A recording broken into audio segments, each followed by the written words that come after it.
Assalamualaikum warahmatullahi wabarakatuh.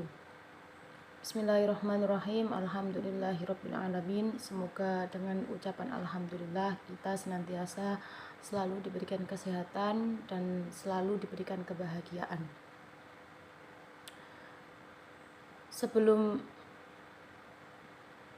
Sebelumnya saya ucapkan terima kasih kepada Bapak Nurdi SAG MPD selaku dosen pengampu mata kuliah Sejarah Pendidikan Islam, dan saya ucapkan terima kasih kepada Sivitas Akademik Sekolah Tinggi Ilmu Tarbiyah Al-Fatah, dan tak lupa kepada teman-teman yang berbahagia. Tugas ini saya buat untuk memenuhi tugas mata kuliah Sejarah Pendidikan Islam dengan tema pendidikan pada masa Khulafaur Rasyidin.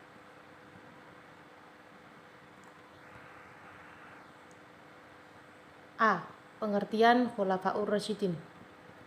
Secara harfiah, khalifah berasal dari kata khalf yang berarti wakil, pengganti atau penguasa, yang mana Khulafaur Rasyidin kerap disebut dengan pemimpin yang menggantikan tugas Rasulullah SAW sebagai kepala negara, pemerintahan, serta pemimpin umat, namun tidak dengan tugas kenabiannya karena tugas tersebut tidak akan bisa tergantikan. Khulafaur Rasyidin adalah para khalifah yang sangat arif dan bijaksana, dan 4 sahabat Rasulullah SAW yang terpilih menjadi pemimpin kaum muslimin setelah Rasulullah wafat, yaitu Abu Bakar As-Siddiq yang menjabat pada tahun 632 Masehi sampai 634 Masehi. Yang kedua ada Umar bin Khattab yang menjabat pada tahun 634 Masehi sampai 644 Masehi. Yang ketiga ada Utsman bin Affan yang menjabat pada tahun 644 Masehi sampai 656 Masehi. Dan yang terakhir ada Ali bin Abi Thalib yang menjabat pada tahun 656 Masehi sampai 661 Masehi.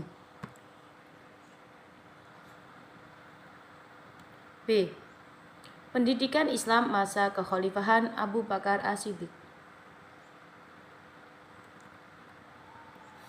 Abu Bakar As-Siddiq diangkat menjadi khalifah setelah wafatnya Rasulullah SAW, yang mempunyai nama lengkap Abdullah bin Abi Quhafa At-Tamimi.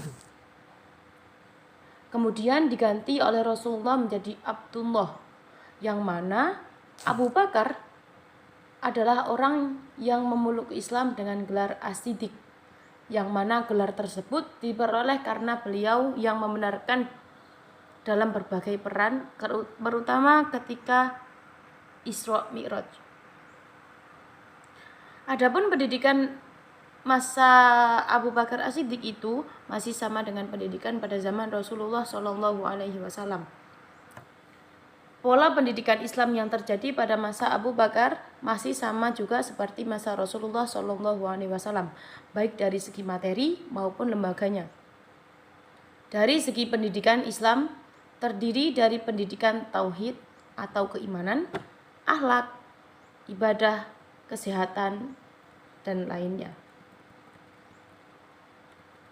Pendidikan keimanan yaitu menanamkan bahwa satu-satunya yang wajib disembah hanyalah Allah. Pendidikan akhlak seperti adab masuk ke rumah orang, sopan santun bertetangga, dan lain sebagainya.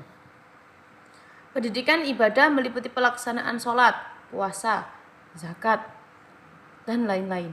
Dan yang terakhir adalah pendidikan kesehatan, seperti tentang kebersihan, gerak-gerik dalam sholat, yang mana merupakan didikan untuk memperkuat jasmani dan rohani. Nah, berdasarkan di atas, dapat saya uraikan bahwa pendidikan Islam pada zaman Abu Bakar adalah sama dengan masa Rasulullah SAW, baik dari materi maupun lembaga pendidikannya, karena Abu Bakar adalah orang terdekat Rasulullah yang hidup pada zaman Rasulullah SAW. C. Pendidikan Islam masa kekhalifahan Umar bin Khattab.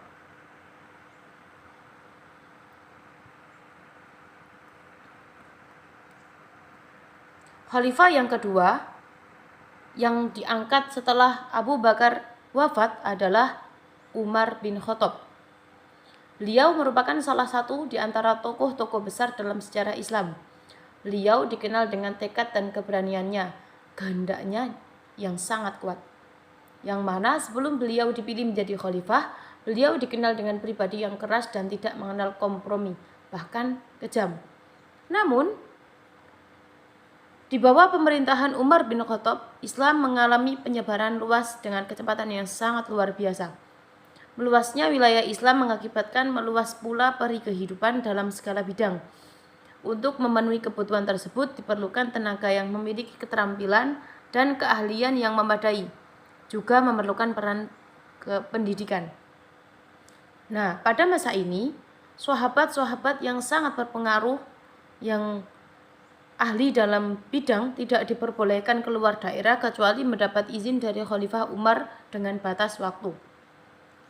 Karena berkaitan dengan pendidikan pada masa ini, Khalifah Umar bin Khattab adalah seorang pendidik yang melakukan penyuluhan di Madinah dan beliau juga menerapkan pendidikan di masjid-masjid dan lain-lain. Karena keadaan pada masa ini stabil dan aman, sehingga menjadikan masjid sebagai pusat pendidikan dan telah terbentuk pusat pendidikan di setiap kota.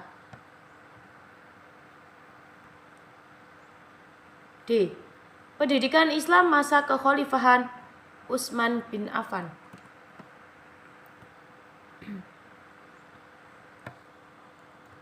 Khalifah yang ketiga adalah Khalifah Utsman bin Affan, yang mana beliau dijuluki dengan Dzun Nurain karena beliau menikahi dua putri Rasulullah SAW, yaitu Ruqayyah dan Ummi Kulsum. Selain dijuluki dengan Dzun Nurain, Khalifah Utsman bin Affan juga dijuluki sebagai Hijratain, yang mana pernah hijrah 2 kali ke Habsyi dan ke Yastrib mengikuti Rasulullah SAW. Pendidikan pada masa Khalifah Utsman bin Affan mempunyai salah satu usaha dengan ide yang sangat cemerlang, yang mana sangat berpengaruh terhadap pendidikan Islam, yaitu mengumpulkan ayat-ayat Al-Quran dan disimpan di Hafsah binti Umar. Jadi ayat Al-Qurannya itu dikumpulkan lalu disimpan oleh Hafsah binti Umar. Khalifah Umar bin Affan membentuk tim pembukuan Al-Quran yang terdiri dari Zaid bin Thabit sebagai ketua dan Abdullah bin Zubair serta Abdurrahman bin Haris sebagai anggotanya. Adapun pendidikan pada masa ini hanya melanjutkan pendidikan yang sudah berjalan sebelumnya. Hanya sedikit perkembangan yang mewarnai pelaksanaan pendidikan Islam dari apa yang telah ada. Karena Khalifah Utsman sudah merasa puas dengan pendidikan yang sudah berjalan di masa sebelumnya.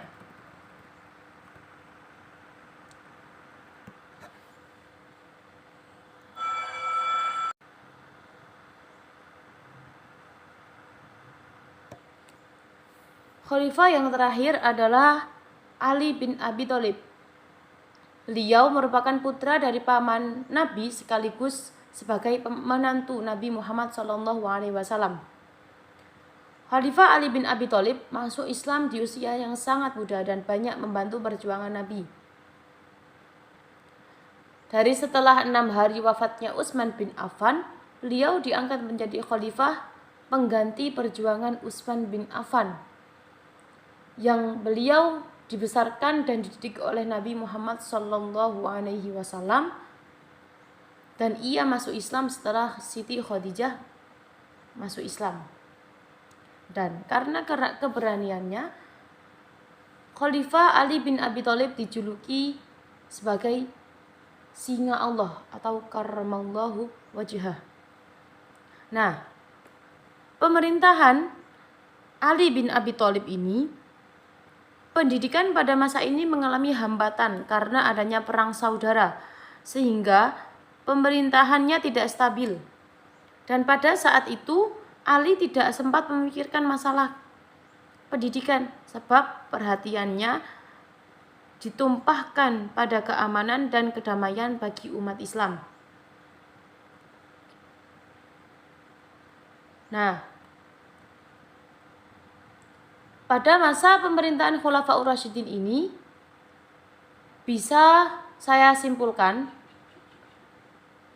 pendidikan Islam mengalami perkembangan yang sangat pesat sehingga menyebar di banyak negara besar pada zaman Khalifah Umar bin Khattab dan mengalami penurunan pada zaman Ali bin Abi Thalib karena adanya perang saudara, dan beliau tidak sempat memikirkan masalah pendidikan, melainkan yang lebih dipentingkan dan mendesak adalah memberikan jaminan keamanan, ketertiban, dan ketentraman dalam segala kegiatan kehidupan, yaitu mempersatukan kembali kesatuan umat. Itu pada masa pemerintahan Ali bin Abi Thalib. Dan yang terakhir, peninggalan Khulafaur Rasyidin.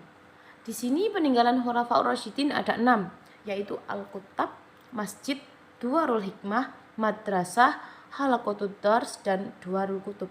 Yang mana 6 tersebut ini masih digunakan dan sebagai penunjang untuk kemajuan pendidikan Islam pada masa setelahnya.